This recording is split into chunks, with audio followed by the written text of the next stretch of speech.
মদিনার কোন বাচ্চারা যদি না খেতে চাইতো, না ঘুমাইতে চাইতো, মদিনার মায়েরা বলতো তাড়াতাড়ি ঘুমাও, ওই যে ওমর আসতেছে, ওমর।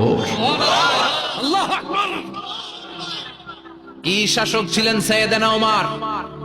সবাই সমান, উনার বিধান, উনার রীতি সবার জন্য সমান। মদ খাওয়ার অপরাধে নিজের কলিজার টুকরা ছেলে আবু শাহমাকে 80টা বেত মেরেছে। হাদিসটা দাঈফ, তবে শিক্ষা আছে আমাদের জন্য। 80টা বেত মেরেছে। এক রাওয়ায়াতে পাওয়া যায় বেত মেরে ছেলেটাকে আহত করে ফেলেছে, আর এক রাওয়ায়াতে পাওয়া যায় পিটাতে পিটাতে ছেলেটাকে দুনিয়া থেকে শেষ করে ফেলেছে। ছেলের মুখে গন্ধ পেয়েছে। আর শরীফতা খামরান, কিরে মদ খাইছস? কয় না বাবা, শরীফ তো নাবিজ, আমি নাবিজ খেয়েছি। নাবিজ খাওয়া যায়। নাবিজ হচ্ছে রাত্রিবেলা আরবরা দুধের মধ্যে শক্ত খুরমা ছেড়ে দেয়।